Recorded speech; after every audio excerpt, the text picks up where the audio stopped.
दोस्तों, रूसी राष्ट्रपति व्लादिमीर पुतिन की भारत यात्रा के दौरान सबकी निगाहें जिस चीज पर थी वह डिफेंस डील थी। अब डिफेंस से जुड़ी कई बड़ी खबर सामने आना शुरू हो चुकी है, जिसमें nuclear submarine, 6th generation fighter jet project, Ukraine युद्ध में तबाही मचाने वाले लॉइटरिंग मुनेशन या फिर पैसेंजर विमान, इन सब पर पुतिन के जाने के बाद खबरें आ रही है और ये खबरें रूसी मीडिया की तरफ से ही सामने आई है। तो चलिए एक एक करके समझते हैं। सबसे ज्यादा चर्चा जिस चीज की हो रही है वह है रूस का भारत को अपने मशहूर लैंडसेट 3 ड्रोन की टेक्नोलॉजी देना। ये वही कामिकेज ड्रोन है जिसने यूक्रेन युद्ध में टैंक, तोपे, रडार सिस्टम और चलती गाड़ियों को बहुत सटीक तरीके से निशाना बनाया है। इस ड्रोन की खासियत यह है कि ये सस्ता है, हल्का है, लेकिन मारक क्षमता बहुत ज्यादा है। इसकी कीमत भी बाकी देशों के ड्रोन के मुकाबले काफी कम है। रूस ने कहा है कि अगर भारत चाहे तो इस ड्रोन को भारत में बनाकर अपने हिसाब से अपग्रेड भी कर सकता है। इतना ही नहीं,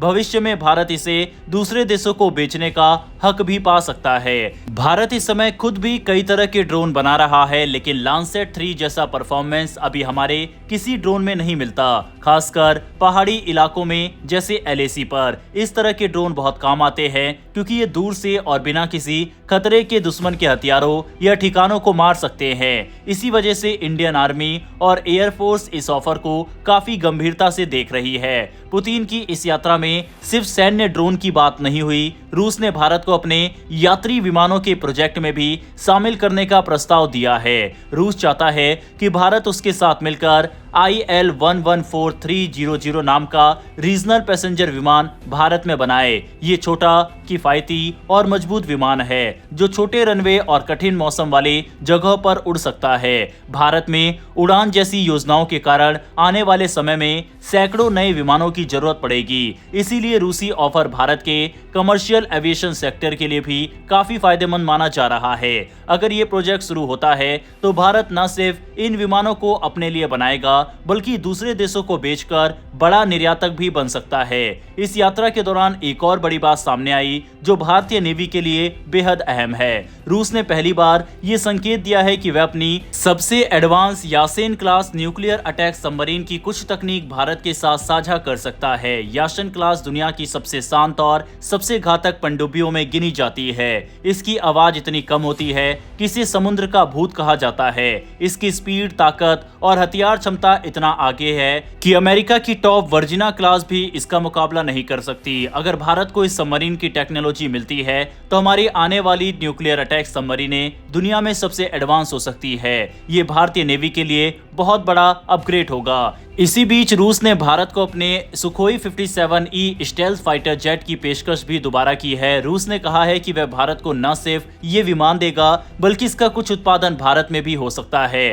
पहले FGFA प्रोजेक्ट कई कारणों से रुक गया था, लेकिन अब रूस इस बार तकनीक साझा करने के लिए ज्यादा तैयार दिख रहा है। सुखोई 57E रूस का सबसे एडवांस लड़ाकू विमान है। इसे दुश्मन के रडार पर पकड़ना मुश्किल होता है और इसकी रेंज और स्पीड दोनों काफी ज्यादा है। रूस ने यह भी कहा है कि अगर भारत चाहे तो दोनों देश मिलकर आने वाले समय के 6th जनरेशन फाइटर और कई नए एयर सिस्टम टेक्नोलॉजी पर भी काम कर सकते हैं। सुखोई 57 के अलावा Su-75 चेकमेट को लेकर भी बातचीत बढ़ी है। ये हल्का स्टेल्थ फाइटर होगा जिसकी कीमत भी कम रहने वाली है। रूस कह रहा है कि इसका पहला उड़ान परीक्षण 2026 के आसपास होगा और ये विमान कई देशों की जरूरतों को ध्यान में रखकर बनाया जा रहा है। भारत चाहे तो इसे शुरू से ही को डेवलपमेंट के रूप में जुड़ सकता है। ऐसा करने से भारत भविष्य में दुनिया के सबसे आधुनिक विमान बनाने वाले देशों में शामिल हो जाएगा। इन सारी खबरों से साफ पता चलता है कि रूस अब भारत को सिर्फ ग्राहक की तरह नहीं बल्कि पार्टनर की तरह देख रहा है। चाहे ड्रोन हो, विमान हो, पनडुब्बियां हो या भविष्य के लड़ाकू तकनीक, हर जगह रूस भारत को साथ लेकर चलना चाहता है। ये भारत के लिए बड़ा मौका है